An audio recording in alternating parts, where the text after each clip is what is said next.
2015 সালের আগস্টে শুরু।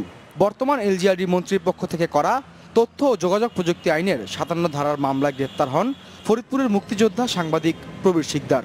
দেশব্যাপী সমালোচনার মুখে জামিন পান তিনি।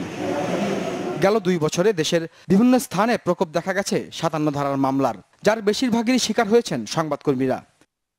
ঢাকা বিশ্ববিদ্যালয়ের গণযোগাযোগ ও সাংবাদিকতা বিভাগের এক শিক্ষকের বিরুদ্ধে আরেকজনের 57 ধারার মামলার ঘটনাও আলোচনার জন্ম দেয় সাম্প্রতিক সময়ে।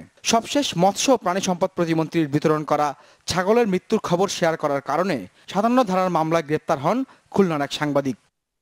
আইসিটি আইনের 57 ধারা নিয়ে চলা সমালোচনার মুখে মামলার আগে সদর দপ্তরের আইন শাখার সাথে পরামর্শের নির্দেশ দেয় পুলিশ।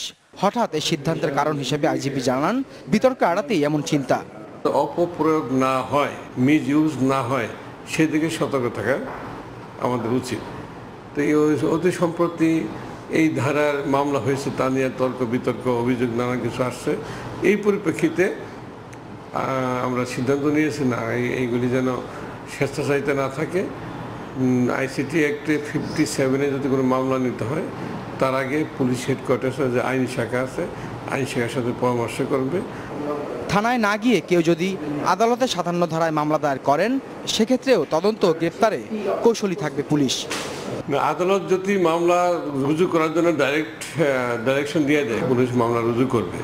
রুজু করে তদন্ত করতে গিয়ে যদি দেখে যে যথেষ্ট সাক্ষী প্রমাণ নাই বা মিথ্যা মামলা হয়েছে বা হয়রানিমূলক মামলা হয়েছে, তাহলে পুলিশ তারা যাতে হয়রানি না হয় সেটা নিশ্চিত করবে। আজকে 57 ধারা নিয়ে আলোচনা হচ্ছে, পুলিশ হেডকোয়ার্টার একটা করলো, তারা একটা মিটিংয়ে বসে সিদ্ধান্ত নিল। তারা তো কোনো কমিটি করেনি, তারা কোনো কমিশন করেনি যে 57 ধারা কি, এটা পুলিশের আদৌ কর্তৃত্ব আছে কি না। এতদিন মনিটরিং ছিল না, যেহেতু পুলিশ হেডকোয়ার্টার এটা করেছেন, আমি তাদেরকে ধন্যবাদ এবং অভিনন্দন জানাই যে তারা এটা এখন পুলিশের হেডকোয়ার্টার যদি সঠিকভাবে মনিটরিং করবেন কিনা, তাদের আবার কে মনিটরিং করবে।